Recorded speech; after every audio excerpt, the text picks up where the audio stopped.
Éclat de vie. Se relever. Un podcast qui aide à soigner les plaies et à penser l'après.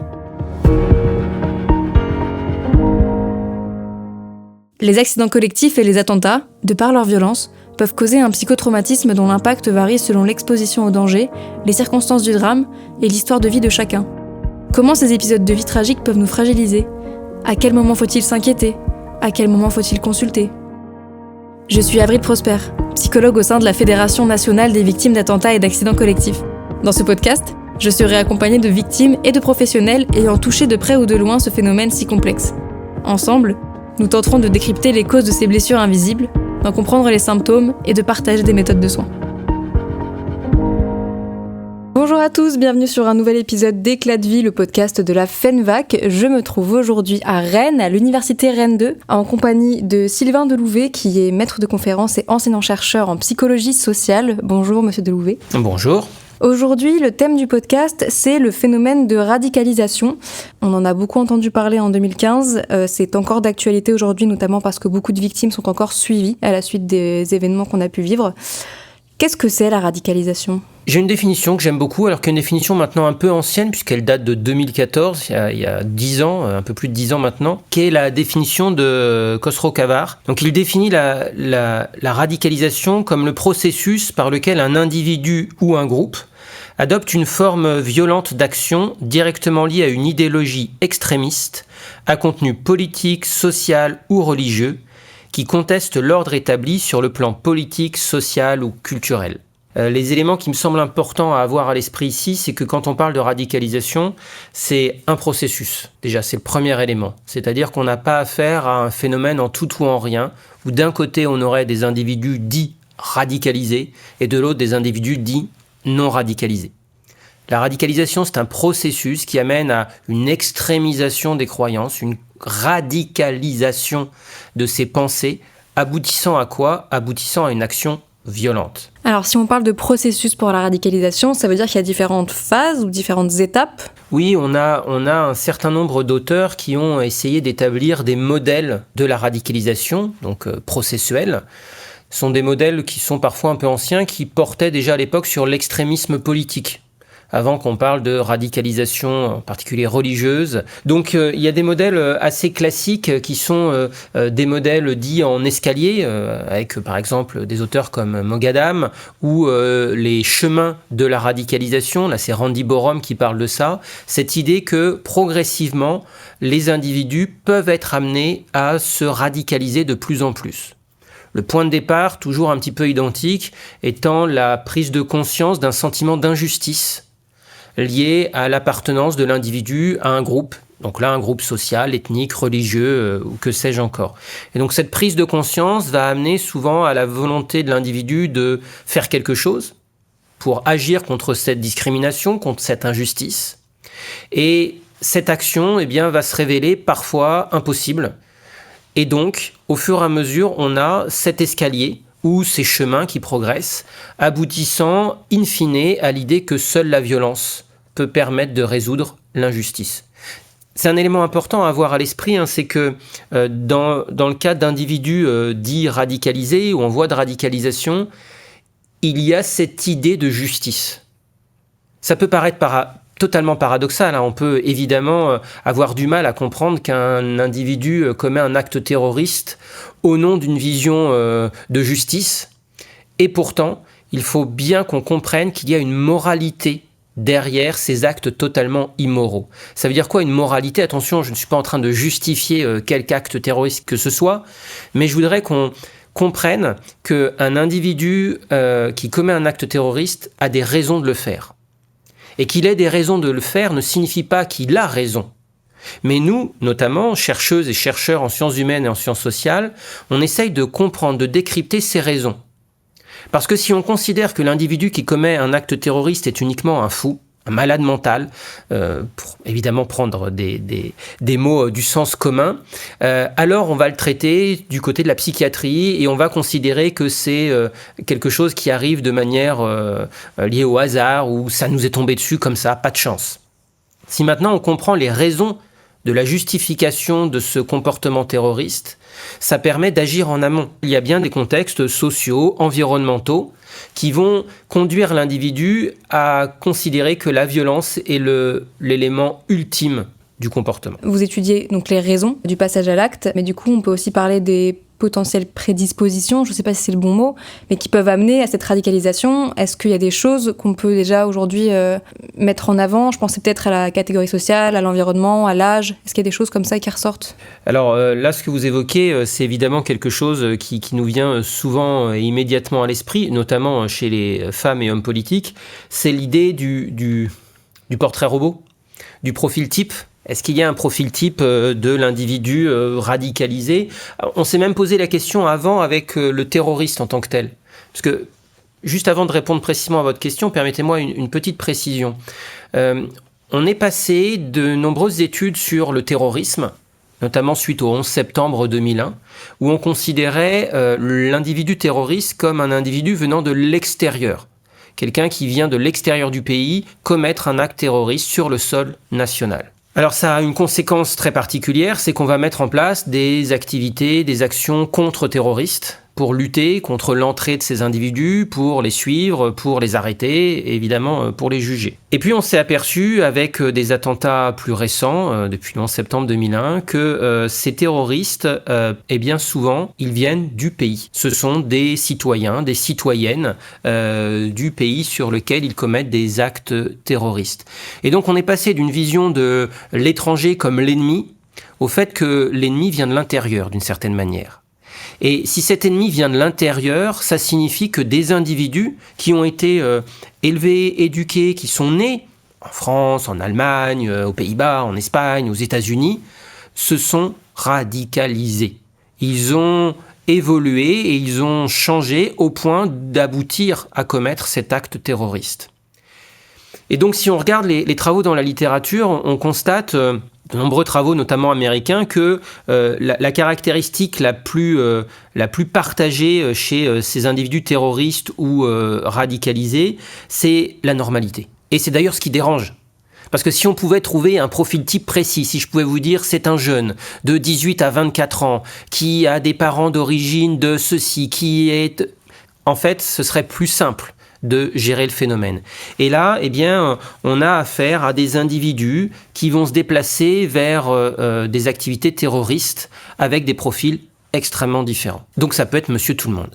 Bien entendu, je vais préciser, ça peut être monsieur tout le monde, mais on va retrouver dans des cellules dites terroristes des gens qui vont aller recruter des individus. Et quand on va recruter ces futures personnes pour participer à ces activités terroristes, eh bien souvent on va aller utiliser des vulnérabilités. On va aller chercher des individus qui sont vulnérables pour des raisons extérieures. Ça peut être des gens qui souffrent de problèmes de santé ou qui ont un proche qui est décédé suite à une maladie. Donc on se retrouve là dans une forme de vulnérabilité et cette vulnérabilité peut être utilisée.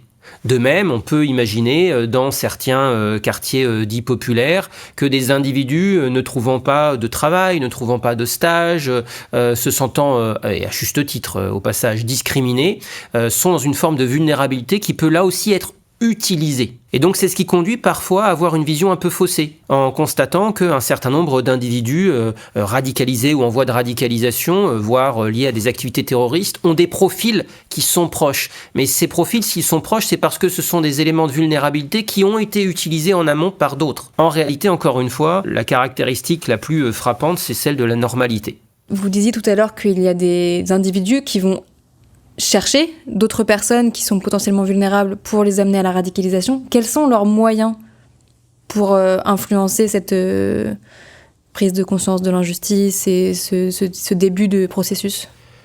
Le moyen déjà c'est l'écoute, ce qui est important, et avec cette écoute c'est l'idée que eux vont apporter des réponses à des questionnements. Je prends un exemple tout simple, vous venez de perdre un proche suite à une maladie foudroyante, la médecine ne vous a apporté aucune réponse, alors elle a accompagné, votre proche était en soins palliatifs et tout s'est passé au mieux, entre guillemets, pour son départ, mais c'est une forme d'injustice. Et la médecine ne vous dira que simplement ça arrive, c'est la vie, c'est en l'occurrence ici plutôt la mort, mais c'est difficile à accepter pour l'individu. Et Nous allons avoir ici des individus qui vont utiliser cette vulnérabilité en écoutant la personne et en lui disant qu'ils la comprennent et que eux lui apportent une réponse. Alors cette réponse, si on prend l'exemple de la radicalisation islamiste, c'est une réponse religieuse. Et la religion a un avantage extraordinaire sur la science, c'est qu'elle a réponse à tout. Lorsque, pour la science, on évoque des hypothèses où on n'amène aucun élément de réponse, la religion, elle, permet d'amener ces éléments-là. Et c'est une étape assez importante qui va être utilisée dans ces vulnérabilités. C'est un déclic où l'individu est capable d'ouvrir les possibilités de compréhension à des éléments religieux, alors qu'au départ, il ne l'était peut-être pas. Et donc, il va y avoir, parfois, c'est pas automatique, mais il va y avoir parfois que l'individu va être amené éventuellement à se convertir. Et quand quelqu'un se convertit, c'est-à-dire quand il change de valeur, quand il change de croyance, quand il change d'idéologie, de manière générale, la nouvelle croyance, la nouvelle valeur, la nouvelle idéologie devient encore plus forte. Et il va faire plus de prosélytisme pour se détacher de l'ancienne croyance, de l'ancienne valeur, de l'ancienne idéologie. Ça explique notamment pourquoi un certain nombre de ces individus qui sont en voie de radicalisation vont au fur et à mesure se couper de leurs proches, de leur famille. C'est les fameux signaux de la radicalisation dont vous avez peut-être entendu parler. Le ministère de l'Intérieur en France, par exemple, avait fait plusieurs prospectus pour essayer d'alerter les professionnels sur ces fameux signaux de radicalisation. Et parmi ces signaux, il y avait notamment l'idée de se couper de ses proches, de se couper de sa famille. Mais attention, nous sommes des êtres sociaux par essence, et donc si on se coupe d'une communauté, c'est forcément parce qu'on a retrouvé une autre communauté.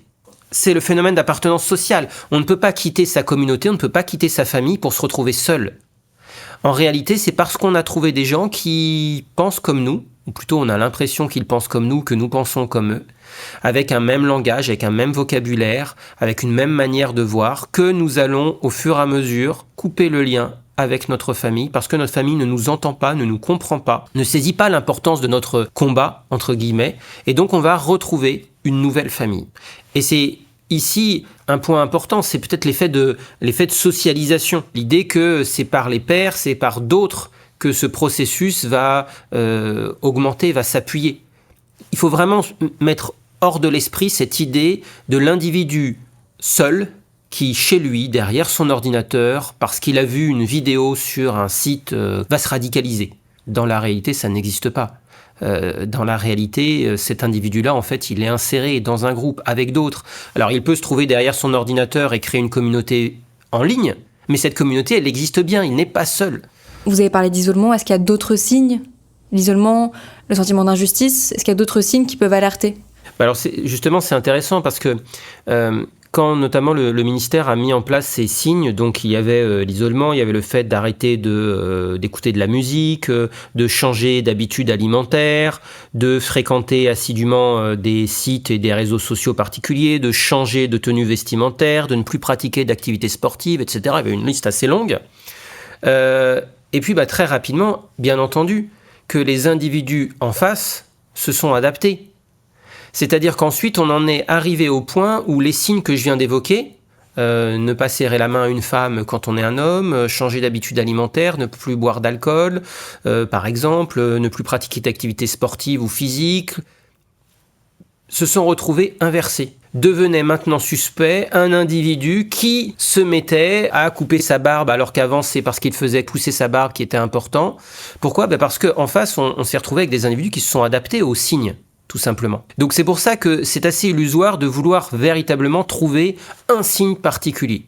Il y a un ensemble d'éléments, et plus que des éléments vestimentaires, plus que des éléments liés à des pratiques ou à des conduites, plus que des éléments liés à des habitudes alimentaires ou que sais-je, je dirais que vraiment le changement de communauté est quelque chose qui là est assez stable et assez important. Le fait de rompre, de se couper, de s'isoler de sa communauté d'appartenance qui peut être sa famille, ses amis proches, et d'en rejoindre une nouvelle avec une volonté de rompre. Ça, c'est un vrai signal important. Et alors, à l'inverse, est-ce que c'est possible de sortir de ce phénomène de radicalisation quand on s'est déjà peut-être coupé de son groupe d'origine ? Alors justement, là aussi, il y a plusieurs modèles et plusieurs études qui travaillent sur cette question. Vous avez évidemment entendu parler de la déradicalisation. des tentatives en tout cas de déradicalisation, je pense qu'on peut très rapidement les mettre de côté parce que on ne peut pas enlever une croyance à un individu. Je veux dire, l'individu, c'est pas une boîte noire, une boîte qu'on ouvrirait pour choisir à l'intérieur ce en quoi il croit. Alors ça, c'est les valeurs de la République, c'est bien, ça, c'est pas bien, je prends ceci, j'enlève cela. Certains ont pu essayer des formes de conditionnement qui, évidemment, ont été vouées à l'échec. On se rappelle pour les plus anciens le film Orange Mécanique comme illustration ici de ce que je veux dire. Plus sérieusement, si on ne peut pas déradicaliser en tant que tel, on peut évidemment travailler sur ce processus de radicalisation. La question est à quel niveau on prend l'individu. Si vous êtes en voie de radicalisation, si vous avez confronté un sentiment d'injustice, si vous essayez de vous mobiliser, si ça ne fonctionne pas, plus on prend en charge tôt, en gros, ce sentiment de colère, et plus il est facile d'éviter l'escalier et d'éviter in fine l'acte violent. Attention, quand je dis prendre en charge ce sentiment de colère ou de stigmatisation, c'est pas pour expliquer à l'individu qu'il n'a pas de raison d'être en colère. Au contraire, mais c'est pour lui donner d'autres pistes de sortie de perspective que l'action violente. Si on arrive trop tard, en fait, l'individu étant tellement radicalisé ici, donc extrémisé dans ses croyances, ne voyant plus la violence que comme la sortie ultime, eh bien, toutes les procédures qu'on pourrait mettre en place vont se retourner contre nous. La seule issue finalement devient la violence. Est-ce qu'on pourrait faire un parallèle avec le risque suicidaire où la seule issue est de se donner la mort ?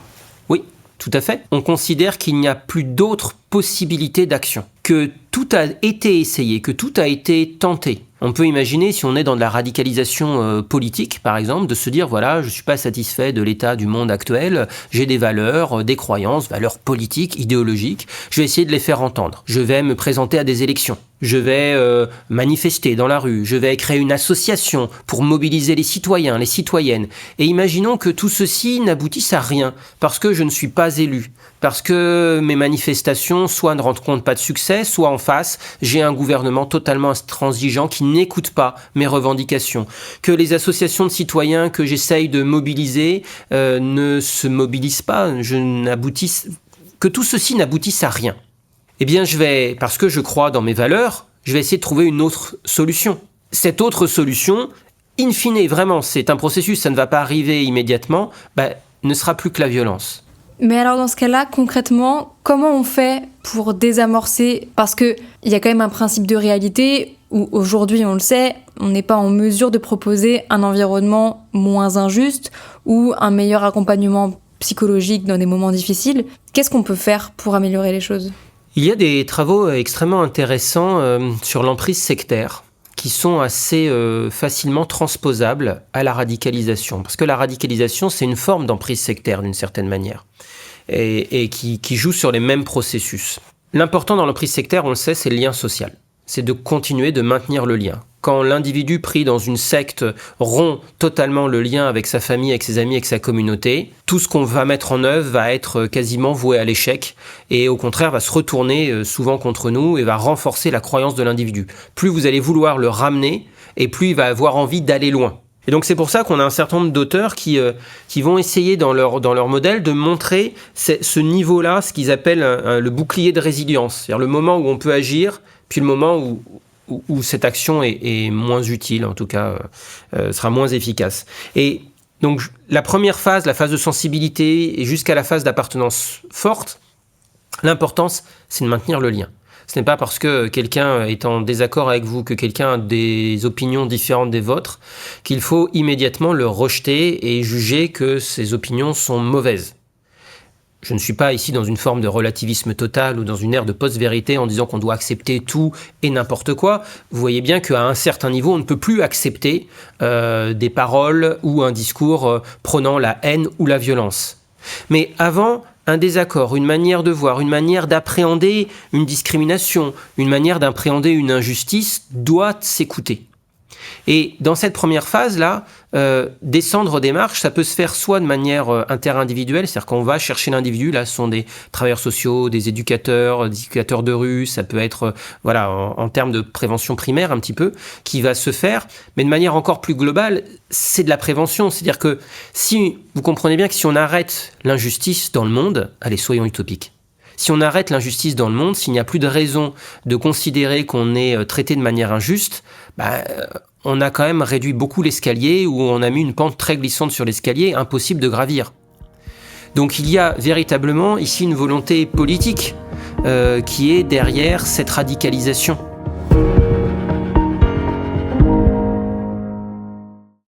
Attention, les informations partagées au fil de ce podcast ne sont en aucun cas un outil d'autodiagnostic ou de soin. Le recours à un professionnel est donc vivement recommandé. À la suite d'un événement traumatogène, il est important de rester attentif aux troubles pouvant intervenir sur le plan psychique ou physique. La FENVAC peut vous orienter vers des praticiens habilités à répondre à vos besoins. En cas d'urgence, contactez le 15.